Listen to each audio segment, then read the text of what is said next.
Hello, everyone. This is Dr. Kwebanwo, the Fearless Netpreneur and the Wealth Apostle. Tonight, we are going to be having fun. It's going to be a Q&A session. And if you want to chat with me as I go into this, I won't call it a rant and I won't call it a preaching, but basically tonight, I just want to challenge some of you out there who are not living up to your own self expectation, to your own potential, because you feel you have some stuff that is holding you back. So let's make it an interesting Q&A today. If you can hear me and you can see me well, I want you to please give me some love here. Just tell me yes, 1 and 2. If you can hear me and you can see me, I want you to put 1 and 2 and give me some love here. All right. I want to be sure that I'm on point tonight. If you can't hear me, if you can't see, if you can't hear me, you won't be able to hear me, right? All right. But if you can hear me and see me, please let me know that you got me covered here. All right. I'll just wait a bit while I wait for some of you to give me an indication. Post your comment. I want to see if you can. I'm going to post my own first. If you can see and hear me, comment with 1 and 2. Come on, let's do that. All right. Okay. All right. You can see mine. If you can see and hear me, I need you to comment with a 1 before I go on, to be sure that I do have people listening to me. Okay, guys, if you're there and you can see me and you can hear me. Okay, I think the audio is not working. Is it? Uh-oh. All right, it doesn't look. All right. Oh my gosh, it looks like this B Live is not working again today. You can see me, but you can't hear me. Okay, Steve, if you can hear me, 1 and 2. If you can hear and see me, I need a 1 and a 2. 1, you can hear me. 2, you can see me. All right, come on. Aditayo, I see your comment. Hello, sir. I see Steve, but can you hear me? If you can hear me, that is a 1 and 2. You can hear me and you can see me. All right, guys, I'm waiting on your comments.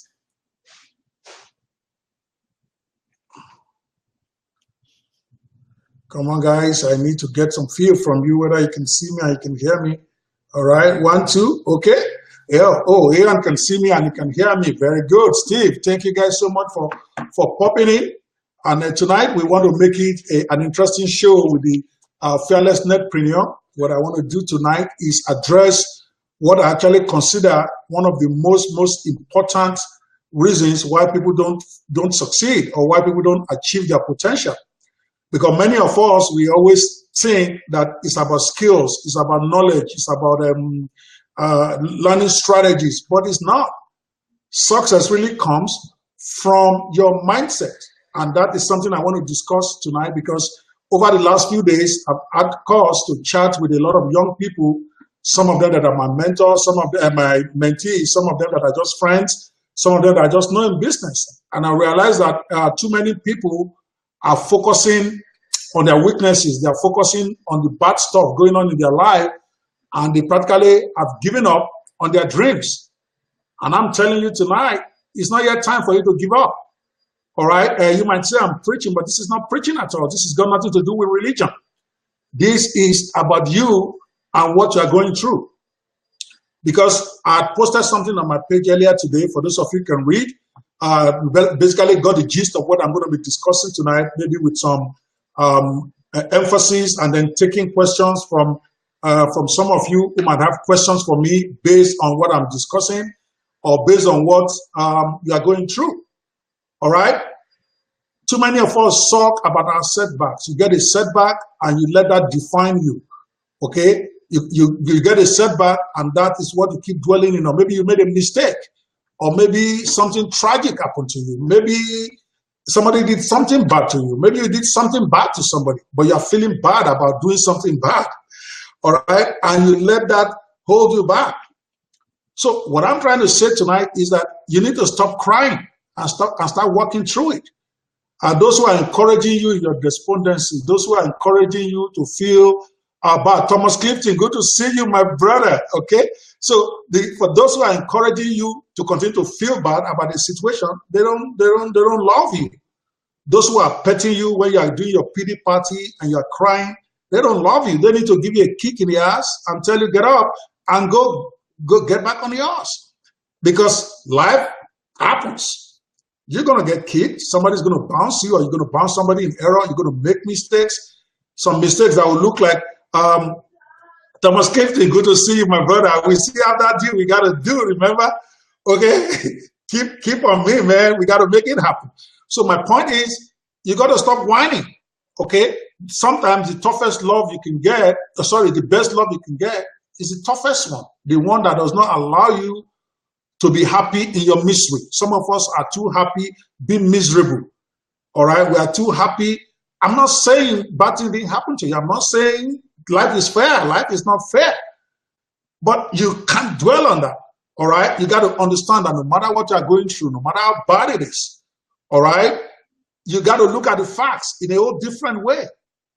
Because if you believe that God is in control of any situation, that means wherever you get yourself, wherever you find yourself, that is a stepping stone for your next progress if you can recognize it. Every setback that you are in now is actually a setup for a comeback. But if you don't see it that way, if you don't begin to see negatives happening in your life as your stepping stone to doing something positive with it, then you lose out. Then you lose. Then you start thinking suicide. Then you start thinking there's nothing that has happened to you in the world that has not happened to people before. There's no mistake you have made that others have not made. David was a killer, remember? Not only was he an adulterer, he was a vicious murderer. That's David in the Bible. And yet the Bible says he is a man after God's heart. I can never be tired of saying this. I say this all the time. No matter how much you dress up the story of David and Bathsheba, he was a vicious adulterer and a vicious killer. But when God dealt with him, he did not make that the end of his life. He did not dwell on his mistakes. He got up, went to take a shower, and got back into the game. I mean, I thought that was awesome. All right. So, and that happens all the time. Even Jesus, all right, when Jesus got into that Garden of Gethsemane and everything looked like it was tough, all right, apparently, but it was not apparent even to him at that time, because he was begging God to take the cup away from him. He did not realize that that cup that is coming was a setback to his own glory, because God was up there orchestrating all these events like a chess master, okay, playing everybody, okay. But Jesus understood that the master is in control, so that whatever situation is in, he's got to go through it. And like I said before, if you are going through hell right now, don't stop there. I got that phrase for the first time in my life from a sermon from Pastor Tunde Bakare, who really is my first pastor, even though we never met. All right, I was chatting with one of my really silly young boys the other day. Was upset, claiming something about the story not being told right in one of my testimonials, and it was really, really, really going at it. And I was looking at him. I'm like, listen, you don't even get it. All right, stuff happens. All right, but so he was. So I'm like, I may never have met you, but if I refer to you as my protege, you should feel privileged. All right, you don't start saying, "Oh, you really, really, I really didn't make you," and stuff like that.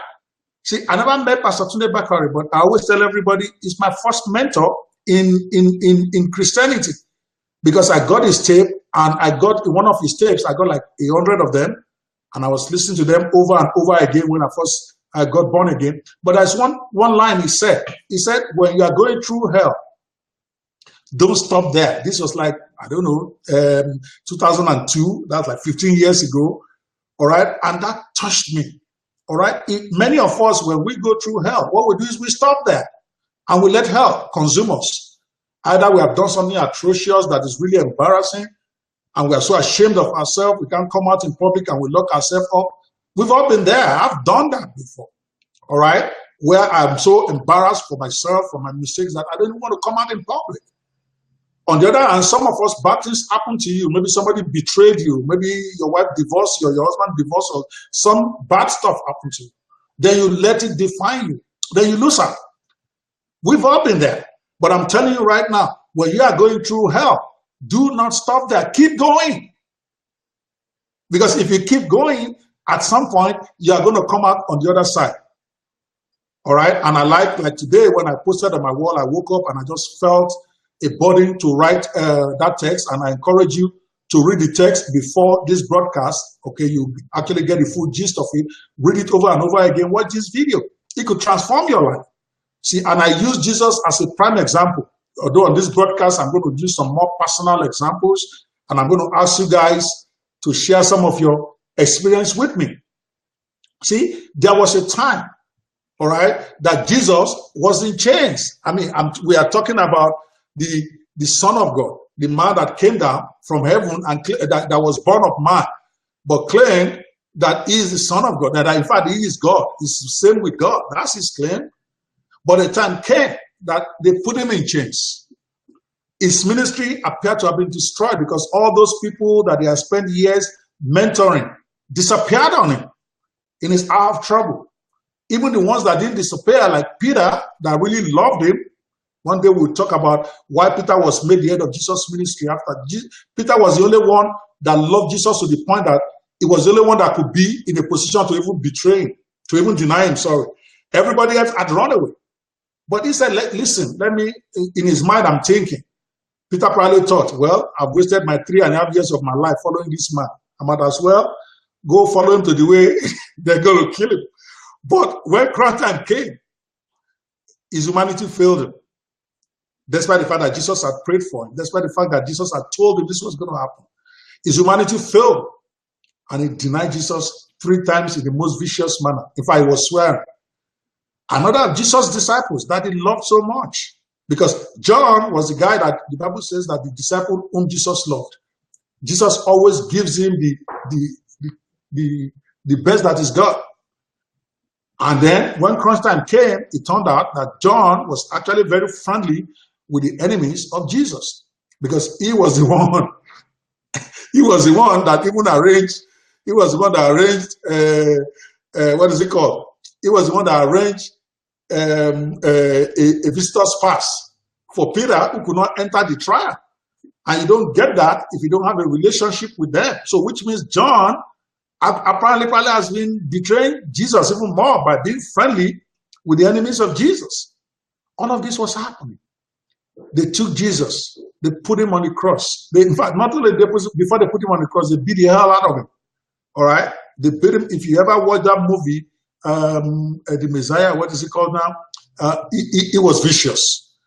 They were beating him till his flesh was coming off his body. This is person who claims he's God, right? They humiliated him. They spat on him. All right? On the cross, he himself got confused because he was saying, Father, why have you forsaken me? He doesn't know what's going on at this point. But one thing that happened, that setback ultimately became Jesus's stepping stone to a massive comeback.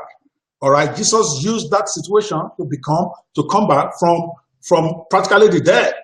All right, and he went on and on and on from there. All right, he used that humiliating defeat, that humiliating issue, rather, to turn himself into a Messiah. Because at the end of the day, that same situation was what he used to make an open show of his enemies on the cross. I mean, they took him down for 3 days. But he rose back. He started healing. All right? The Bible said he came out in the grave. He went straight into hell. That is, he went to fight the devil going inside the hell. He took everybody. And the Bible says he took the captivity captive. I mean, I don't know how else that can be. Okay? Here was a man that turned a setback, a very humiliating setback, into the most glorious comeback. All right? His enemy won for 3 days, but he came back and won for all eternity. And he is telling you Excuse me, if you are listening, you are not a Christian. This is not about Christian preaching. This is about the kingdom. The kingdom applies to everybody, whether you're Christian, Muslim, or unbeliever. That's what I believe. The word is the word. All right? So take what you can from here, even if you are not a Bible-believing person. Understand what I'm trying to say, so that before you turn this into a religious war, that you can turn whatever setback you are in right now, you can turn it into a stepping stone to greatness. All right? So you can't sulk. You can't keep sulking. And if you are watching me, and I think I see one of the people that I've chatted privately with yesterday, probably somebody who inspired this talk today, I'm telling you right now, you can come back. Guys have been through wars and they've come back. You got to get your mind right. When your mind is right, skills become important. I personally think intelligence is overrated. All right? I think there's a lot of intelligent people that didn't amount to anything. And there are a lot of people with very average skills who have gone on to become legends. All right? It's all about your mindset. When they hit you, when life hits you, when your humanity fails you, are you going to give up and then run a mediocre lifestyle, or you're going to keep fighting? I'll tell you a story that was in the post that I posted earlier. In 1995 or so, those of us who are called young yuppies then, I was barely 20 years old, going to 21, all right, we're already making money, all right? We lost money. I mean, we lost everything, so to speak. Sorry, I was like 26. I'm sorry, going on 27. I'd already made millions. I already bought houses. I lost everything. And not just me, more or less a lot of people in my generation who were owning finance houses at that time, everything collapsed. All right. Many of us ended up, in and out of a citizen arrest or police arrest because we could not pay the money we owe. Okay. I was one of those people. Eventually, we ended up in the US. I came here for vacation and they decided that, screw it, I'm going to start afresh from zero by taking a job. I took a job for about a year and a half just so that I can get my bar license. Despite the fact that I had a master's degree already at that time, I was doing telemarketing job and making $10 an hour, talking on the phone, trying to convince some stupid people to buy phones from me. All right? But to cut a long story short, less than 2 years arriving in the US, I went to Maryland or somewhere. I met one of my colleagues that we all used to be called yuppies in those days. I mean, I'm talking about young boys, 23 to 25, 26, who already bought houses, bought several cars, and are really, really rocking the world. All right, he also had ended up in the US. So then I was trying to start a business. I'd already gotten my license. This was like 2 years into the US. And I was trying to start a company called Specialty Personnel Services, which, of course, I ended up making over $3 million the second year of that business. But I was trying to study. So I went for this conference for, what is it called? Temporary Staffing Agency, somewhere in Maryland. So in the evening, I went out and I went to Walmart to try and buy something. Okay, Walmart is really, for those of you who are not living in America, it's like the most, the biggest chain store around, probably not for the rich people, because stuff there is really very cheap and very reasonable. So those of us who don't have plenty of money, that's where we go to go and shop, okay? So, but what happens is I saw this guy at the gate there. He was bagging. I mean, this guy was the CEO of a finance company just like me, all right? Both of us went down together. Both of us ended up in America. At this time, yes, I had not yet become anything big. I was still trying to struggle, but then I already got my license. So I wasn't doing telemarketing anymore. I was trying to work myself up. So it was there, bagging. The bagging grocery, which is probably the lowest job you can get in Walmart, is not the problem. But I had a discussion with this guy. I'm like, listen, why don't you try? And so we started talking like old friends. I'm like, oh, I'm trying to start a new business. All right. I came to Maryland for a conference for temporary agencies. I want to learn how this thing is working because in Nebraska, I think there's a great opportunity there. Then this guy surprised me, and that's the story. All right. He said, never, he will never do business again. That the turmoil that he went through, the way he had to go to jail today, come out of jail tomorrow, he doesn't think he can ever. This was 1997. that I met this guy. I saw him again about 4 years ago, which is 2013. I'm talking 16 years later. He's still working in Walmart. He's now like a kind of senior supervisor, which probably doesn't make $40,000 a year, maybe. He's still working there. And this is one of the most enterprising guys you could ever think of when we were rocking as young people. Very intelligent guy. But he was broken because of his setback. And he could never achieve his potential. You can't let that happen to you people. You got to pick it up. I don't care what you have gone through. I'm not being insensitive. There's nothing you have done that I've not done worse. There's no situation you have been in that I've not been worse at. Yes, you might say it's not true. But I'm one of the most upfront persons in this world. If you look at the post right under this video on my phone, I laid it all out there. Everything I put in that post is 100% truth. I'm not lying to you, including what happened to me. And that was just even putting it mildly. All right? You haven't had something that you built with your sweat and your money taken from you, and you have nowhere to complain. You have not had where all of a sudden you make a call and your wife and your child are now somewhere, people who are used to luxury, who are born into luxury. I'm talking my daughter, now in Akomojo, trying to manage a 2-bedroom in Jakonde Estate. I'm talking 1999. When I'd come here, my family was still in Nigeria. I shed tears when I went to Nigeria and I saw where my wife was staying with my first daughter, Timi Chokwe, who is here with me now. So, but I didn't let that break me. If anything, I just kept saying, I'm going to struggle. Have you filed bankruptcy before where you used to have several cars in the US right here? I used to be somebody everybody knows in the city. And then you made so many mistakes in this same staffing agency where I made my first millions in America. I ran it down. Eventually, I ended up in bankruptcy because of some mistakes I made in taxes. I could have given up. I could have crawled under the table. But I kept coming back. Why? Because you can't come back. That's what Jesus promised. Excuse me, those of you who are not Christians. I don't know what your own Bible, your belief says, but most religions will tell you, you can come back. No matter how tough it is, no matter how bad it is, you can come back. So stop celebrating your setback by empowering it, by crying, by sulking, by blaming your enemies, by blaming devil. Devil cannot make you do anything. In fact, for you to say devil made you do anything, listen, I've done some weird stuff, some crazy stuff, some embarrassing stuff, some amazing thing that you say, how can a human being be this stupid? I've done it. But one thing you will never hear me say is that devil made me do it. You got a free will. All right? So when you exercise that free will, God is not going to force you. God will try to work with you. Every mistake I've ever made, I always knew before I went in there that I may get into trouble, but my stubbornness. So it's never about the devil. Devil cannot make you do what you're not willing to do. Your free will is the most powerful, like one of my recent friends and mentors just said to me. Your free will is one of the most powerful things God can give you, because God himself will not interfere with it.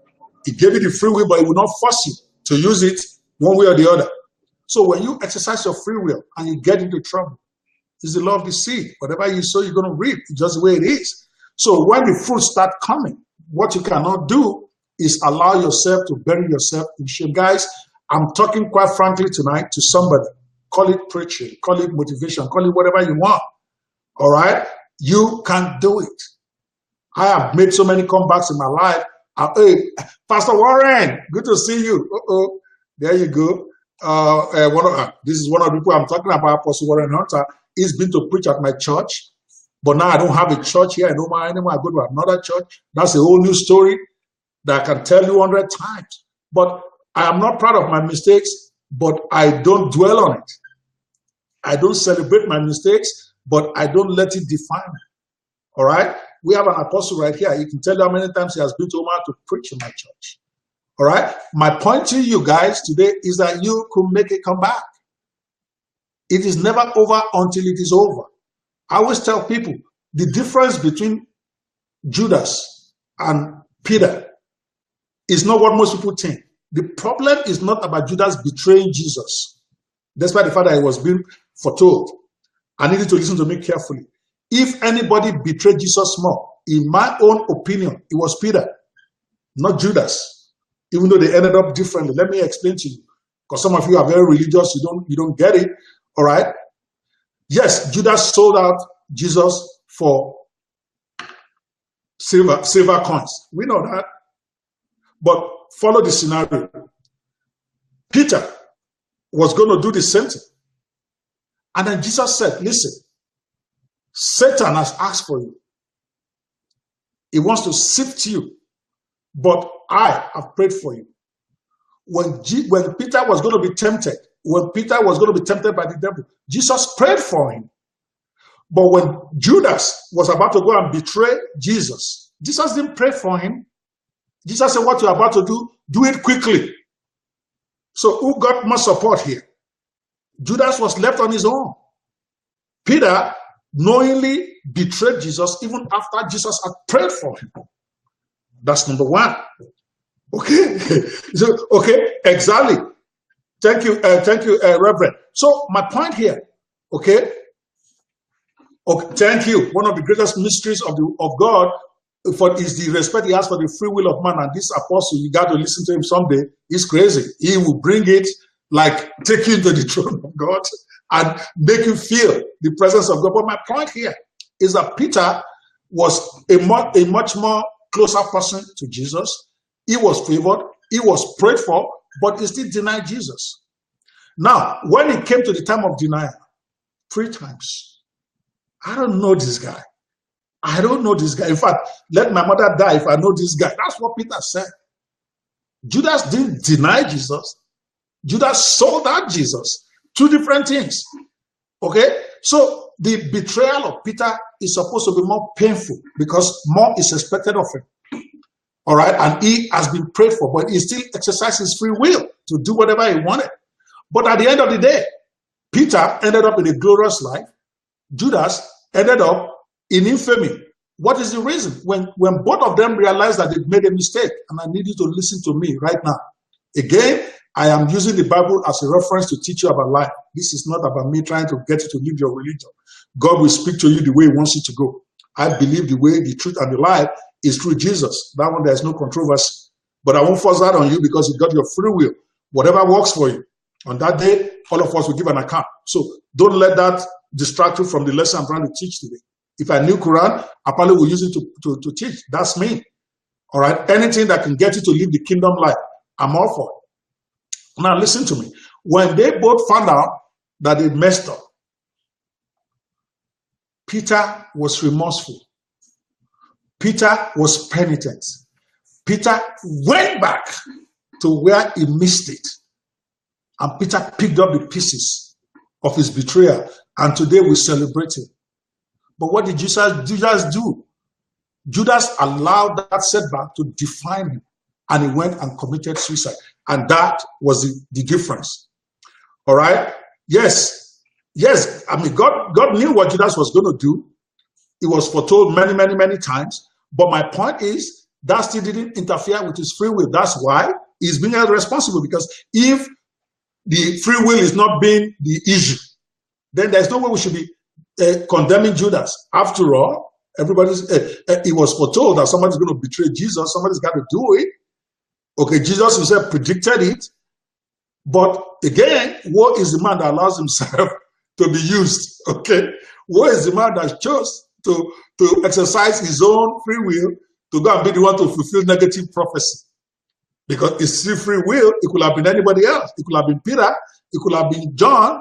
After all, John is a friend to those guys. Maybe it's John that will have carried the tea on his head. Okay? Because Judas was not mentioned by name. All we know is that somebody is going to betray Jesus. Okay? But when it was clear that Judas was going to exercise his free will the other way, all right, Jesus said it. He said, listen, somebody among you who is going to betray me is right here. Okay? At that point, Judas should have woken up and like, man, they caught me, man. I got to stop this crap. But he exercised his free will to continue in that path of damnation. Even when Jesus challenged him, as he was about to give him the communion, he said, whatever you want to do quickly. What kind of accusation can they give you beyond that? Shouldn't he have frustrated and say, Daddy, in fact, it's hunger, or whatever it is he would say. But he did not come to himself.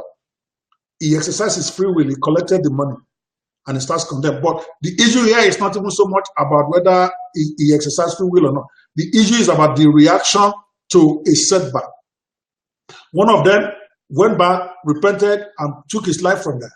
Another chose to commit suicide. The question is, which one do you want to do? Whatever thing that is dealing with you now is already happened. Either somebody messed you up, it's already happened.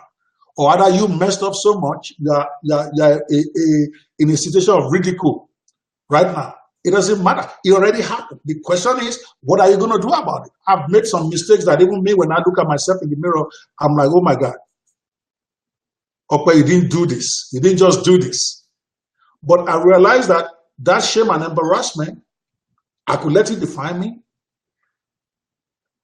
But I chose that I'm going to make a comeback. I'm going to make that setback into a comeback. And I've done it 4 different times in my life. 4. So if I could do it, all I'm saying, guys, is you can do it, because I'm not even as good as you. I'm not as holy as you. I'm not as knowledgeable as you. As some of you, I'm not necessarily a better man than you. I'm not more intelligent than you. But what I always knew is that when I mess up, that is not the end of the story. Your reality is the way you define it. So the fact that things are going very bad for you right now, the fact that things are not going well, does not mean it has to end not well. You can choose. And that is what is called free will. And I'm saying today, pick it up. Many of you have seen me boast, and I did it deliberately because I really want you guys to get challenged. Okay, in a 5-day period, we're able to sell over $400,000 in sales. I'm launching a product now. We already crossed we are almost at $70,000 in 3 days since Monday. I just relaunched the same product. Launch it again. We are almost at $70,000 in 4 days.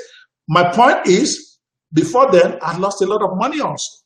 I've made a lot of mistakes that sometimes I ask myself, but you should know better. Okay, you are more educated better. You have a PhD in law. You are an accountant. You are this charter secretary. You know better. But I didn't let those mistakes define me. I got up. So you need to get up and stop whining. And by the way, you need to get off your knees. You have been going to too many vigils. I'm not saying vigil is wrong. You have to go pray. I'm not saying don't go pray. But if you have to do vigil every day without doing any work on the street, you are an embarrassment to Jesus. Now hear me again to those of you who are over religious. If all you are holding on to is just to keep praying, you are an embarrassment to the Christian faith. I'm talking to my Christian brothers now. I don't know about the Muslims. I don't know what to quote there. Otherwise, I will quote it. And I'm willing to be sure there are some passages in that Quran that say the same. You know why? Because while Jesus definitely will hear your prayers, your faith that he will hear your prayer can only be proven by your work. Your work doesn't save you, but your work is what shows that you actually have faith. So you can't keep praying and doing nothing and then expect that God will come from heaven and come and solve your problem. You are a fool if you are like that. So get off your knees. All those night vigils you have done is enough. What are you doing? What did the word say? Now I'm challenging you now, Christians. He said, after you have done all that you can, then stand. But what many of you are doing is that you are standing on the word of God without doing anything. You're a fool, because it's not going to happen. Jesus is not we have turned God into an ATM machine that you can withdraw money on without depositing any money. That's what we do. I mean, will you go to an ATM machine that you don't have any money inside and start withdrawing? But that's what we've turned God into. We go to vigils, we go to Holy Ghost camp, and there's nothing wrong with that. I've been to that. I've been to many of that. My mommy in the Lord does it all the time, and I go. So don't get me wrong. Don't go out there and say, Dr. Pes said that they should not go to vigil again. That's not what I'm saying. I'm saying after you have gone to vigil, you come back in the morning, you need to dust up yourself and start hustling. And by hustling, I'm not talking negatively. I mean by start working hard. Don't say God will provide. For God to provide, you got to get ready. Abraham had the ram, had the boy, had everything ready. Even as he's saying, God will provide. Are you feeling me, guys? Abraham, the father of the faith, when God told him to go and kill his child, he had the knife, he had the boy. He didn't tell mother. He believed that God will provide, but he didn't say his son should stay at home, that he knows that God will not let him kill him. He's going. And if God didn't speak, he was going to kill that boy. It's just the way it is. Because he believed. So your faith must be backed by action. You can't say God says you are the controller of your world, and then you stay in a corner, you can't even get a job. You are waiting for another Christian brother to be the one that will bail you out of your mess, where you should be a blessing. You have turned yourself into a beggar in the house of God. Those of you who go to church every Sunday to go and harass the rich people in your church, to give you money to go back home, shame on you. Because you are a legend yourself. You have no business. Maybe 1 or 2 weeks, maybe a month, yes, you can struggle and get help. But if you find yourself in that perennial position where you have to wait on people to help you out all the time for the last 2, 3, 4 years, you are an embarrassment to the Christian faith. You shouldn't be there. You are supposed to be a dominator. You are supposed to go out there and take it. You are not going to take it when you are trying to get people to dash you. Okay? So my point is, by all means, exercise your faith. Without faith, no man can see God. Okay? We don't even want to go into the translation of that. But my point is, faith without works is an embarrassment to yourself, to God, to your pastor. Because after you have done all that you can, then stand. You can't stand until you have done some work that you can stand on. All right? You all know all those verses, but to ask some of you on this call now, what are the verses that say that? You quote them for me, but what does it mean in your life? You are born to be a dominator. What does it mean? What are you doing to dominate? I get on my computer every day at 4 a.m., 5 a.m. sometimes, and sometimes I work so much my wife had to drag me out of the computer. Why? Because I told myself before the end of 2018, I need to get to $100,000 a month without stress. And I'm on my way. You might say bullshit, but that's you. When the day I've done it consistently, I'll be the first to publish my report for you. Okay, in the last 9 months, I'm close to $1 million in earnings now. Yeah, I'm talking in sales. All of it is not in my pocket. A lot of it has to go to affiliates and all those stuff. But when I check my records this morning, because I have a target to make $1 million in sales within the next over the next 12 months, starting from November when I started, which will be before November this year.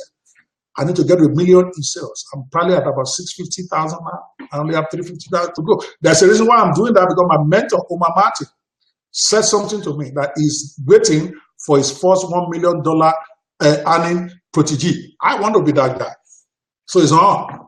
I wake up in the morning thinking about that. See, you got to find something to motivate you. Not that I need the money that desperately, but it would be good for me to get $1 million in sales over a 12-month period for my mentor, so that he can say, this is OP. I'm the one that trained him. Omar is a hard guy. Omar doesn't play. I know that, and that's why I love him. So same way with you. What motivates you? What do you get up in the morning for? You got to find it. I've been looking for something to challenge me for a while, because most of the challenges I gave myself I already met, until I met Omar Martin, in Raleigh, and we had that discussion. Then I got fired up, because that is something to shoot for. $1 million is not something you get sleeping on your bed till 10 a.m. in the morning. You don't make $1 million online by just being a jack off. You got to go out there. You got to do shit. You got to do stuff. Excuse my language. You got to do stuff every day. That's what motivates me now. When I reach that milestone, I look for something else to motivate me. And in the process, I continue to do the work of God. I continue to be a blessing to people around me, to those who are ready to be blessed. What motivates you? So, because this is not about me, I'm just giving you my own examples to motivate you. I've seen some of you on this call right now. I've known you for 2 years. I've known you for 3 years. You know what needs to be done. But one reason or the other keeps holding you back. Either the mistakes you made, or the money you lost, or somebody that you hurt, or issues that you can't help anymore. If you've messed up, you've messed up. You can't take it back. So why will you sulk over it? Why will you continue to condemn yourself? The world can condemn you, but Jesus does not. The person who created you does not condemn you. So why will you live a life of condemnation? Screw everybody else. If nobody else will forgive you, Jesus already forgave you. And that's all that matters. There is now no condemnation for those who are in Christ Jesus. That's what it says. There is no condemnation for you. That screw your enemies. So you need to get out there and go take what belongs to you, regardless of what they think about you. When you pass, they will gossip. Oh, he did that one yesterday. Oh, he did that one yesterday. But by the time you become successful, those same people will be calling to your house, trying to get you to help them. So screw them. Go do your thing. That is the first thing you need to get right. You need to get your mind right. You need to know you can be all things that you want to be. It's all up to you. You got to know you can't help mistakes of the past. You're sorry for it. You try to make amends where you can. Where you can't make amends is okay. You keep moving. That is what I want to share, but I want to get some feedback tonight. It's only a Reverend, one another that has been responding to me. So let's talk about it. Tell me about what has been going on with you and any questions for me. I want this to be an interactive session from the Fearless Netpreneur. This is what I want to be doing almost every day now. I want to be trying to do this. I'm not promising that it will happen every day. Sometimes I don't feel the inspiration. Sometimes I just want to teach. Sometimes I want to talk politics. I just want to live my life, guys. Some of you don't wonder what's wrong with this guy. Today is fighting about Buhari. Tomorrow is talking about making money with software. Today he wants to preach about Jesus. That's your business. I am fulfilling my destiny. That's what God created me to do, people. I'm talented to do so many things, so I'm going to do it anyway. What about you? What are you doing? All right? Isn't it ridiculous that the people that criticize you the most are the ones that are not doing anything with their life? Have you guys noticed that? That those who are not doing anything are the ones that will criticize those who are doing. They are the ones that will find fault in your typing. They are the ones that will find fault in your book. They are the ones that will find fault in your whatever it is you are doing. Meanwhile, they've not done anything. Somebody who has never made a dime will be criticizing you that has made over 600,000 in the since November. I thought it was somebody actually did that in a private chat to me. This is a guy that can't even afford to feed himself. He's criticizing me for something in one of my videos, and I'm looking at him. That, excuse me? Of course I'm going to make mistakes. Of course I'm going to mess up. But definitely, you that you are not doing anything shouldn't be the one telling me. You should go do it if you are that good. So talk to me, guys. Let me hear personal experiences. Reverend Warren, all of you guys out there, I see you at the tile. Thomas Clifton, talk to me. Thomas, all right? See, talk to me. I want to hear from you. Steve, you're there. If you're still there, or your credit has expired. Some of you can't even afford to buy credit to listen to motivational talks, and you want to talk to me. Go get it done. Some of you have known you for 2-3 years. You've seen this money move. So you know that when I'm saying this thing, I'm not bullshitting. I'm even talking about those who work with me, those who have seen my bank accounts, those who help me collect it. So you can't let what has happened to you stop you from getting what belongs to you. I don't care what mistake you have done. It can't be worse than what Peter did. Peter betrayed Jesus. He betrayed God. You haven't done that yet, now, have you? All you have done is maybe you did adultery, or maybe you stole somebody's money, or maybe you betrayed your friend. Nothing to be proud of. It's something to be ashamed of. I'm certainly ashamed of myself for some of the stuff I've done. And those who know me know that I'm ashamed of myself. But would that stop me tomorrow from moving forward with my life? It will never. Because I know there is no condemnation for those who are in Christ Jesus. People can say whatever they want behind me. But I'm moving forward. What about you? Talk to me, guys. I'm not hearing comments again. Is this thing still live? Or they've cut me off? Come on, guys. If you can still hear me, I need to hear from you. It looks like it's only me and Reverend that is here. Yes. In fact, the Reverend, you're right about the Judas' intention. I agree with you. He really wanted Jesus to come into his own, for Jesus to become the Messiah that everybody expected him to be. And he probably thought that by betraying him, Jesus would not be forced to show his power, but he miscalculated. So he had a good motive from the historical account, from what we had, but he just missed it. But Peter had no excuse for his betrayal. And yet, he was forgiven. Yes, he became a master. Yes, he even inherited Jesus' ministry because he did not allow his mistake to define him. He did not allow his error. You know, remember even in the book of John, when Jesus had gone and he was supposed to go and be doing fishers of men, and his brain just misfired again. And he woke up one morning and said, I'm going back to fishing. I'm going out fishing. And the truncated ministry right there. And God had to come back. Jesus had to come back. I'm like, Jesus had to show up at the sea. I'm like, are you kidding, Peter? What are you doing here? Do you have any fish? Is this thing you are doing, is it working for you? Is your head, are you okay? Do you love me? And Peter, of course, was fooling around. But the Bible said when Peter recognized that it was Jesus on the shore, Peter is my guy. They said, Peter, remove his clothes. If I put on his clothes, sorry.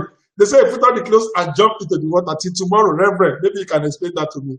Why will he need to put on his clothes before jumping into the water? Or was he confused? Okay. But either way, he went back to meet his master.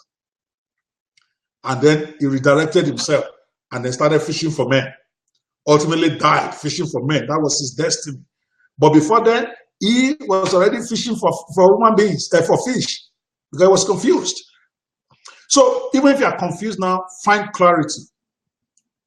And the way you find clarity is to ask yourself, the thing I'm doing right now, is it moving me towards my dream, my vision, my desires?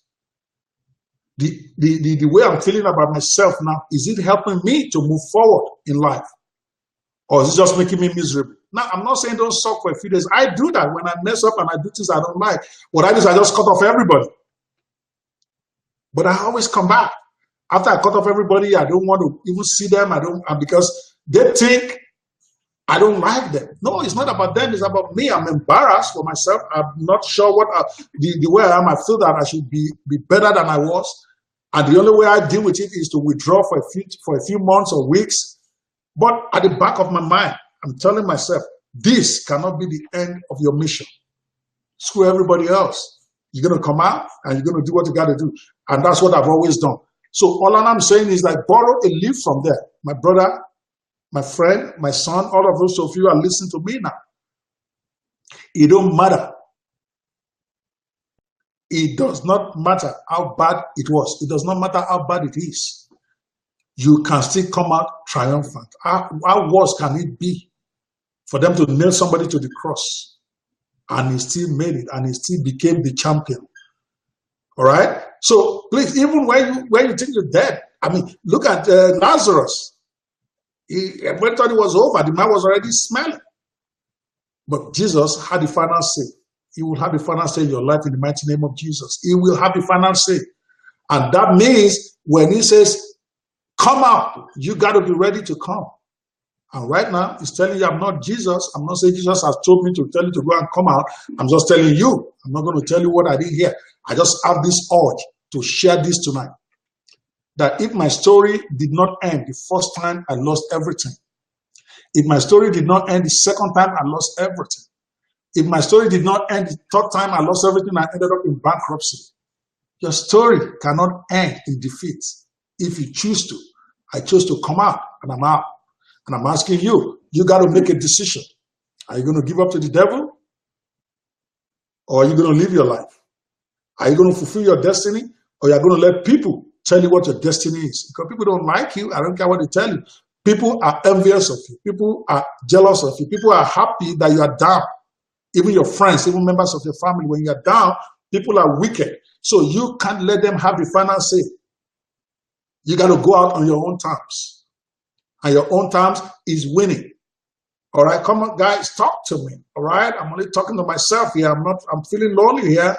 Clifton, are you still there? Talk to me. All right. Or is the comment not showing because I'm not? Let me look at this. All right.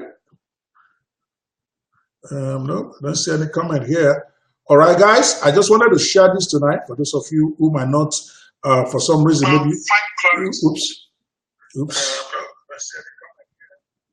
All right, I'm watching on my phone to see if you guys left any comment that I need to respond to. So I need you to talk to me. What is the situation you are going through? What is your situation right now? How bad is it? All right. What can I do? Do you have any question? Not even about what I've spoken about. Anything about your life? Anything that can help you? All right. Anything that I can help you resolve. All right. Thomas Clifton, you are there. Is there anything I can do for you? Do you have any question? Good to see you, Aeon. Good to see Steve. Good to see all of you that are there. Tonight is a night of inspirational talk, and that's what I've been doing. I'm not doing any business training today, even though I have a launch going on. But hey, I already made close to $70,000, so I'm not in a hurry to go do any motivation for anybody to mail right now. I just want to help you. All right? It's not about me. It's about you today. So I'm here. Here I am. Any question? I dare you. All right? I'm going to be here Yes. All right. I'm going to be here waiting for you guys. If you, or did I stop the comments from coming through here? All right. Where is that? All right, guys. Who is there? If anyone is still there, let me know. Or if I'm talking to myself, let me shut it down. All right. If you have any question, let me know, guys. I'm here. All right, Sean. Hold on a second here. Okay, I've read that. I'm going nowhere. One of the greatest mysteries. Yep. Yep. Okay. I see all of that. I think I've answered all the questions. All right. If there's anybody else who feels a need to ask a question, I'm right here. All right. I want to appreciate those of you who are watching live. And if you are watching a recorded version of this, post your question. I'm always following up on this. When I see your comment, I will respond. Just know the bottom line of all of this is that you got to get it right in your mind. You got to win the battle of your mind first.